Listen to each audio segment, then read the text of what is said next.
We define ourselves through our history, culture, and food, but we so rarely think to stop and ask, how does it all work? Revealed examines the hows and whys while pulling the curtain back on things you never thought to ask. On this episode, the fashion capital of the US and how it earned its iconic status.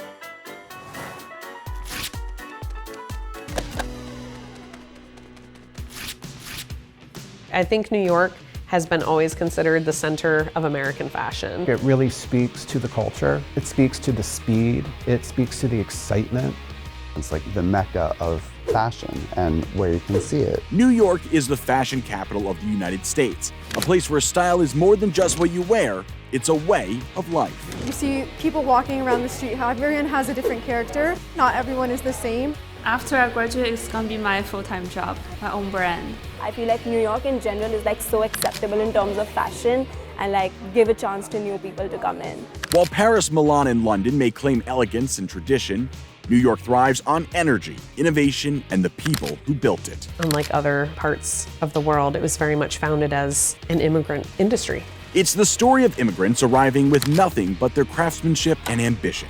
Many of those who did immigrate came with those skills. It's the rise of designers who turned this city into a global powerhouse. From the crowded sweatshops of the Lower East Side to the haute couture houses of 7th Avenue and the runways of the New York Fashion Week. People want that dream, and you can come here and really make it happen. New York's fashion industry is known for designers, runways, glitz, and glamour. The city is home to an estimated 900 fashion companies. That's more fashion retailers and designers than anywhere else in the United States. And twice a year, the city takes center stage as the world's top designers, models, and tastemakers descend on New York Fashion Week, showcasing the styles that will define the seasons ahead. It really began in the 40s. It was important that all these different American fashion brands came together to promote what they do. You know, it attracts a lot of people all around the world, and also it's a boon to the city. It's a week event. The impact of Fashion Week is very important to people. It brings people from around the globe to New York. It's launched some of the biggest American designers in the world. Calvin Klein, Donna Karan, Michael Kors. New York's status as the fashion capital of the US wasn't built overnight. It's a story of grit, innovation, and resilience, a city and an industry shaped by the challenges of their time. I think it's really an immigration story, first and foremost. We think of the great migrations that happened particularly at the end of the 19th century into New York City. So many of the groups of people who came through worked in the garment industry in some way or another. The American industry very early on was always focused on just a lot of copying of European fashions for the American market. By the early 1800s, the city saw an influx of tailors and dressmakers, setting up shops in Manhattan, particularly near neighborhoods like Greenwich Village and Lower Manhattan. The first of these in New York and the country was Brooks Brothers, which opened on Cherry Street in Lower Manhattan in 1818. Catered to the city's growing elite, the apparel company quickly gained a reputation for its finely crafted suits and European-inspired designs. Everything was handmade, essentially, or you made it in partnership with someone who could make your clothing. And even department stores, they were first dry goods stores here in New York City. The oldest one was Lord & Taylor. It started in 1826, and it was down on Catherine Street. And they were very much these stores where you could go get the pieces of accoutrement that you need to make your clothing. So you would get your fabric, you'd get your trimming, and then you would make that with, a dressmaker. As a customer, you go to a seamstress, you go to a dressmaker, and you have a dress made for you. But it would be an invention, the sewing machine, that transformed New York City's garment industry forever. In the 1850s, the invention of the sewing machine really catalyzed the growth of the garment industry in New York City. And so we start to have more machinery that makes standardization possible. All these things that can standardize the whole process of dressmaking. But it was actually the Civil War that created the urgent need for manufacturing in New York City. Garment manufacturers here in New York start to produce the uniforms. That need for uniforms then catalyzes the production of the garment industry. Manufacturers here in New York start to produce the uniforms that soldiers wore. The Union needed to quickly and efficiently dress the more than 2 million men who would enlist in blue uniforms in the Union Army during the Civil War. The introduction of standardized sizing was a game changer that helped New York City evolve into the fashion powerhouse it is today. One of the things that happens with the production of uniforms is the need for standardized sizing. That's what starts getting more mass manufacturing of clothing happening. The introduction of ready-to-wear clothing and mass production during this era started to bridge class divides, making fashionable garments more accessible to the growing middle class. By the late 19th century, department stores like Macy's and Lord & Taylor offered a taste of high fashion to the masses, democratizing style and transforming NYC into a true fashion capital. But much of this clothing was made by immigrant families working out of tenement apartments on the Lower East Side. Entire households, including children, turned their cramped living spaces into makeshift workshops, a reality now preserved and remembered at the Tenement Museum, located in the heart of the Lower East Side. This apartment, which was, where a family was living, was also a place where the garments were being produced. They would get a bundle of clothing, a bundle of fabric from a contractor, and they'd be responsible for turning that bundle around into X number of dresses by the end of the week. The reason why it happened is because New York has a reputation, of course, as having high real estate. Why would some manufacturer want all these workers under his roof? Instead, you have a smaller space that you create these bundles, and it's, the growth then is exponential. You can keep sending these bundles out. The apartments were known as dumbbell apartments due to their shape. They were small, lacked a toilet, light, and any good ventilation. These small shops were essentially clothing the nation, and by 1910, 70% of all women's clothing was made in New York City. Some people would call this a garment shop, and some people would call it a sweatshop. Sweatshop becomes the term that's used a lot. Many people assume that it has the name sweatshop because of how hot it would be, especially in the summer, and indeed it would be hot. But the term sweatshop came about because of this kind of really competitive terrain of the garment industry. That kind of competition creates this idea that you have to sweat the labor out of your worker, and the more you can sweat the labor out of your worker, the more profitable it will become. With garment production confined to homes, there were no regulations, no oversight. The result? Filthy conditions, exploitation, and entire families trapped in a cycle of poverty and laboring just to survive. For much of the 19th century, there are very few regulations about work conditions and garment conditions. What really changes the way garments are produced is, again, the technology. So in the 1890s, you have sewing machines that are operated by foot, just human power operating the sewing machine. But after 1900, electric-powered sewing machines become more dominant and available. At that point, manufacturers say, we're going to rent a loft in a newer building. We're going to bring all our workers under our roof because it becomes more economically viable and efficient. And the most infamous of them were the Triangle Shirtwaist Company. They were making shirtwaists. Shirtwaists were blouses that became incredibly popular at the time. The modern girl was going to wear this shirtwaist. The shirtwaist was a fashion revolution, a blouse that blended the structure of a man's shirt with feminine tailoring. It became the uniform of modern working women, symbolizing independence and a shift away from restrictive Victorian clothing.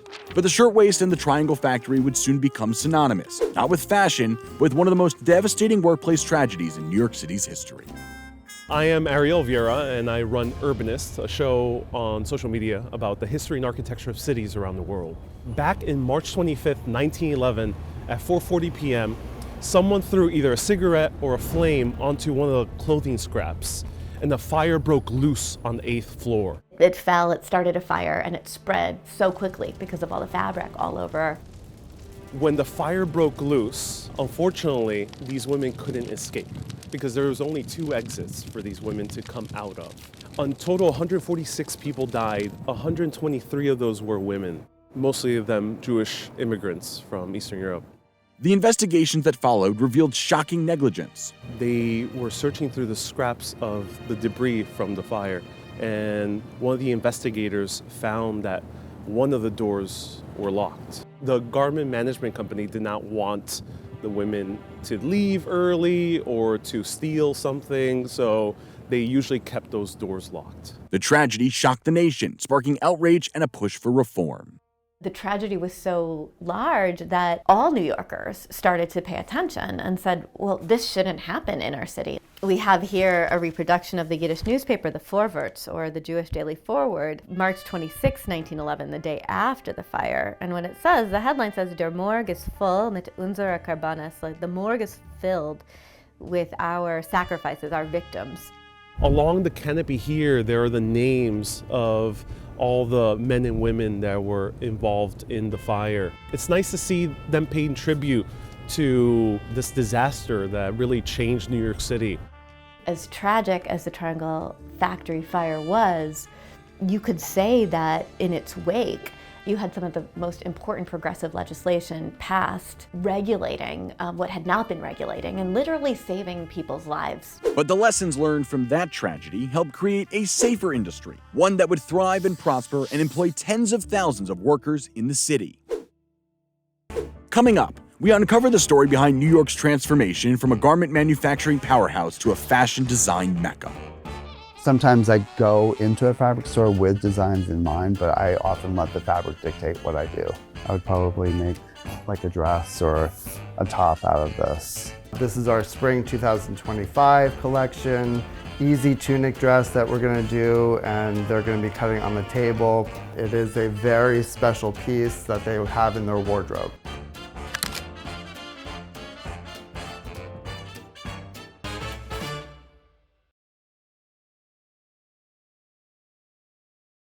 As New York's fashion industry grew, manufacturers began moving north, seeking larger, more modern spaces. By the 1920s, the heart of garment production had shifted to Midtown Manhattan, what we now know as the Garment District. Today, there's a giant 28-foot-high stainless steel needle threading an enormous 15-foot-wide aluminum button in the heart of the district, honoring its history. This thread and needle sculpture is the gateway to the garment district. The button is actually right next to this statue of the garment worker. It was sculpted by Judith Weller, and it was based on her own father, who worked in the garment industry. These workers paved the way for some of the biggest designers in the entire world. For example, this building, 557th Avenue, it was the designer building with people like Bill Blass, Donna Karan, Ralph Lauren, Oscar de la Renta, and the list goes on. There was a need to build bigger and better garment lofts in New York City, but there wasn't much space in downtown Manhattan. And then along Fifth Avenue, when they started moving up there, the nearby stores like Macy's and Altman's did not want them there.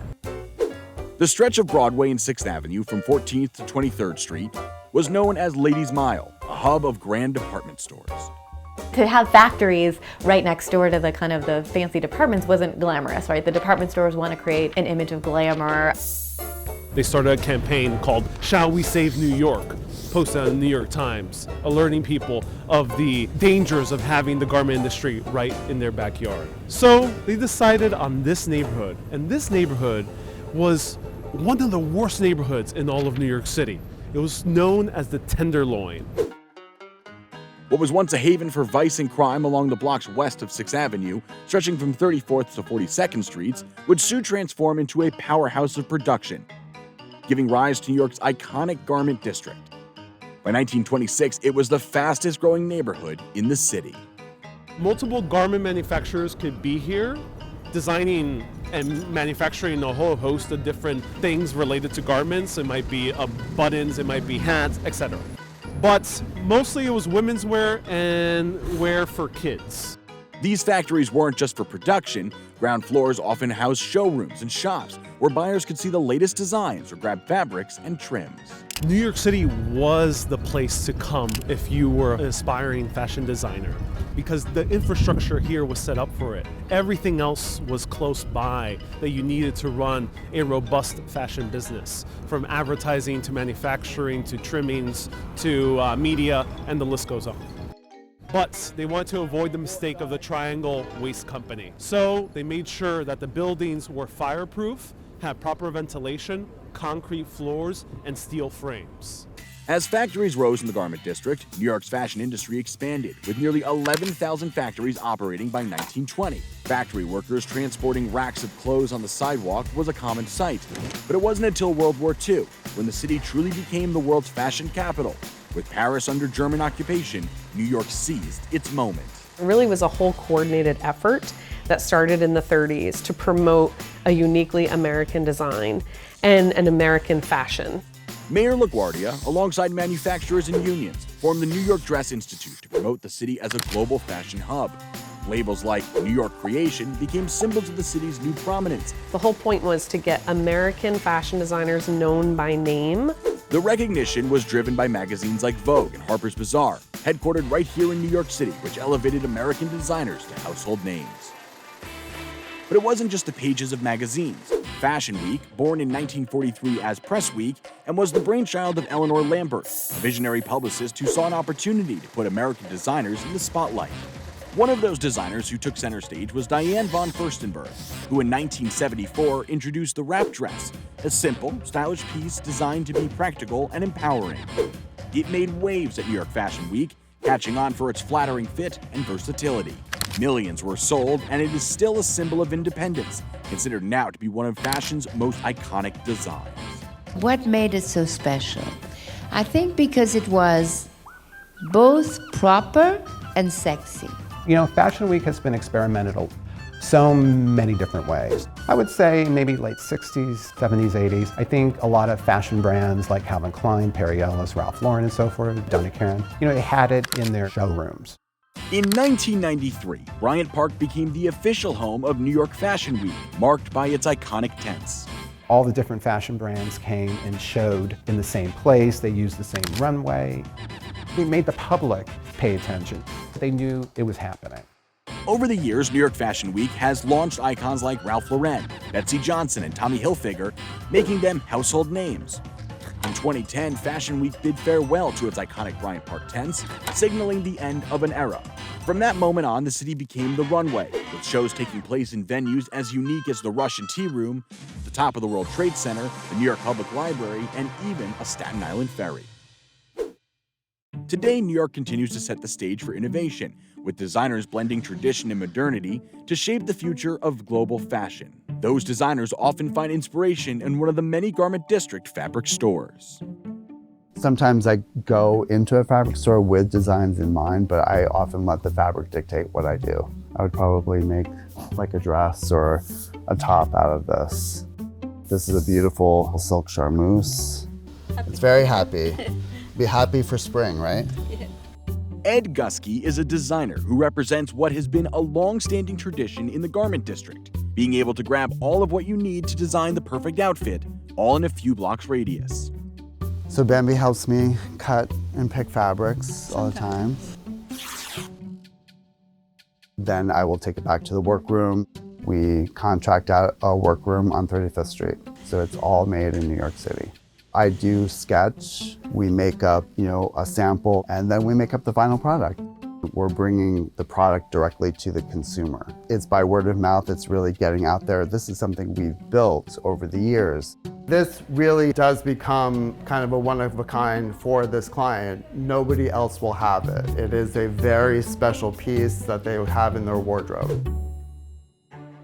Coming up, the fashion industry honors its storied past, while the future designers of tomorrow chart New York's next wave of creativity. I want to chase my dream as a fashion designer, so I came to Parsons to finish my dream.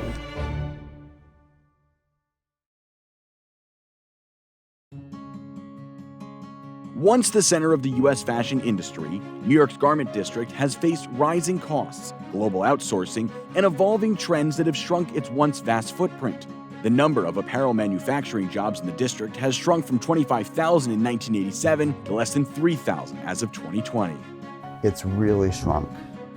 A lot of fabric companies have closed. Just the business has changed. A lot of production is overseas. Despite the decline, more and more aspiring designers continue to flock to New York. To me, what's most inspiring about New York too is the youth. How great for a young person to come here and be able to see something in a retail store like Bergdorf Goodman, but also know that you can go to school for it. And also it's all produced right here. It's kind of inspiring.